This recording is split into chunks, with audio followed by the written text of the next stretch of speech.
Assalamualaikum warahmatullahi wabarakatuh. Halo sahabat wisata, selamat datang di podcast Kampar Hebat. Podcast yang menghadirkan inspirasi, inovasi, dan cerita tentang perwisata serta budaya di Kabupaten Kampar. Dan hari ini kita akan berbincang tentang sebuah gerakan transformasi yang sedang digaungkan pemerintah daerah Kabupaten Kampar melalui Dinas Perwisata dan Kebudayaan Kabupaten Kampar, yaitu Kampar Hebat.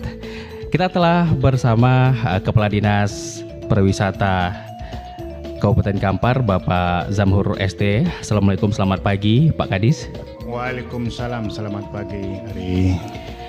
Jadi pemirsa dan pendengar Radio Suara Kampar, sebelum kita bahas itu Kampar Hebat, kita ingin tahu dulu dari sudut pandang Pak Kadis. Seperti apa Pak Kadis melihat Kabupaten Kampar, terutama dari sisi pariwisatanya Pak Kadis? Oke, berbicara Kabupaten Kampar, memang Kabupaten Kampar ini adalah daerah dengan sejuta pesona. Betul. Kita mulai dari Candi Muara Takus yang bersejarah, serta juga ada Danau Rusa yang mempesona, dan juga ada kawasan konservasi Rimba Baling yang menakjubkan. Namun, memang fakta menunjukkan kontribusi pariwisata terhadap pendapatan asli daerah Kabupaten Kampar masih belum optimal. Tantangannya banyak. Tata kelola yang belum terintegrasi adalah salah satunya. Di samping juga promosi yang masih terbatas dan minimnya pemanfaatan teknologi digital. Dan menjawab tantangan itu, maka lahirlah sebuah inisiatif strategis bernama Kampar Hebat. Apa itu Kampar Hebat Pak Kadis?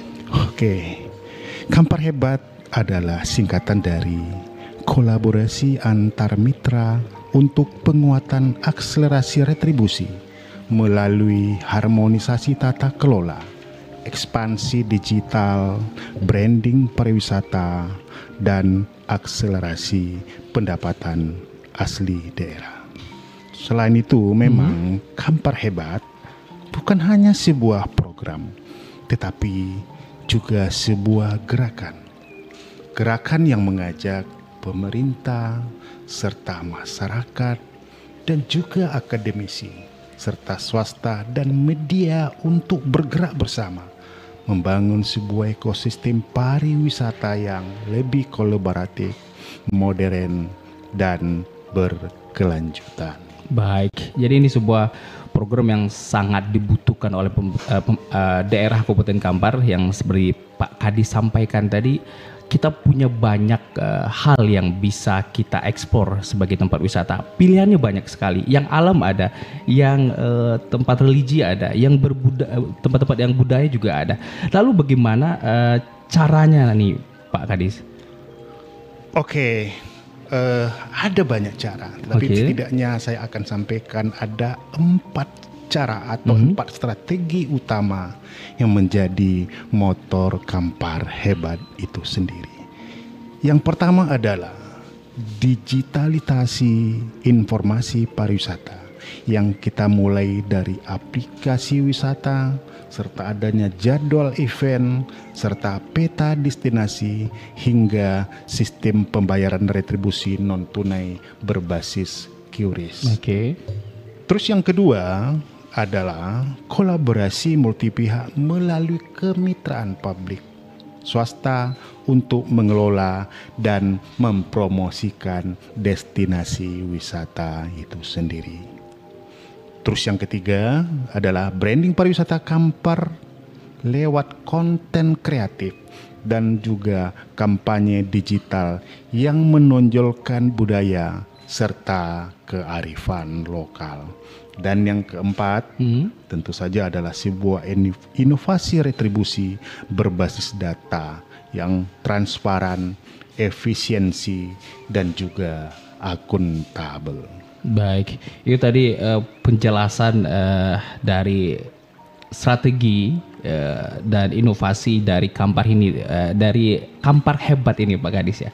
Lalu pendengar, kita nanti juga ingin tahu apa manfaat yang bisa dirasakan oleh masyarakat, oleh pengunjung mungkin, atau oleh hasilnya atau manfaatnya oleh pemerintah daerah Kabupaten Kampar sendiri. Tapi setelah jeda pariwara berikut, jangan kemana-mana, tetap di podcast Kampar Hebat.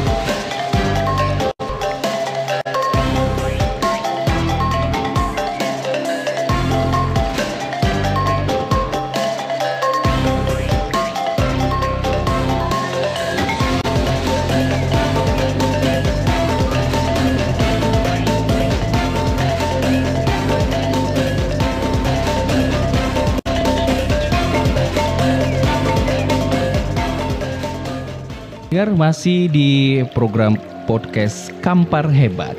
Tadi kita sudah mendengarkan paparan dari Kepala Dinas Pariwisata dan Kebudayaan Kabupaten Kampar, Bapak Zamor, terkait dengan apa itu Kampar Hebat. Kemudian strategi-strateginya, ada 4 strategi tadi yang beliau sampaikan. Nah, saat ini tadi pertanyaan yang kita tunggu setelah jeda ini, kita minta dijawab oleh Pak Kadis, manfaat yang dirasakan baik itu oleh wisatawan, oleh UMKM, dan oleh pemerintah Kampar itu sendiri. Pak Kadis, silakan. Oke, Hari, berbicara manfaat, tentu banyak sekali manfaat yang akan didapatkan. Dari sisi wisatawannya, tentu dengan adanya Kampar Hebat ini, wisatawan akan lebih mudah untuk mendapatkan informasi dan layanan digital.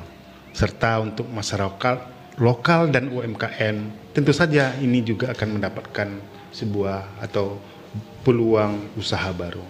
Serta dari sisi pemerintah daerah, tentu saja ini juga bisa meningkatkan PAD secara signifikan ketika ini betul-betul dilaksanakan dengan baik. Dan satu hal dan yang tak kalah penting adalah warisan budaya dan alam Kampar tetap terjaga untuk generasi mendatang. Baik, jadi ini jangka panjangnya juga bisa dirasakan oleh masyarakat itu sendiri ya Pak Kadis ya. Ya, jadi peningkatan PAD dapat, kemudian wisatawan juga mudah untuk mengakses, mencari informasi tentang wisata apa aja yang banyak di Kampar itu. Dan tadi seperti Pak Kadis sampaikan, untuk menjaga warisan yang telah ditinggalkan oleh leluhur kita, ini kita akan wariskan lagi untuk generasi mendatang. Dan pendengar podcast Kampar Hebat, sahabat wisata, nah inilah seperti yang disampaikan oleh Pak Kadis, Kampar Hebat ini sebuah gerakan untuk menjadikan Kampar sebagai destinasi unggulan, berdaya saing, dan berkelanjutan. Mari kita dukung bersama, karena pariwisata bukan hanya tentang destinasi, tapi tentang masa depan Kampar yang lebih hebat. Dan pendengar, terima kasih sudah mendengarkan podcast Kampar Hebat. Nantikan episode berikutnya dengan cerita inspiratif dari bumi Kampar. Saya Arya Mrizal beserta Kepala Dinas Pariwisata dan Kebudayaan Kabupaten Kampar pamit undur diri. Kita akan berbincang kembali dengan Pak Kadis tentang hebatnya Kampar dan hebatnya bumi Kampar dan hebatnya pariwisata yang ada di Kabupaten Kampar. Assalamualaikum warahmatullahi wabarakatuh.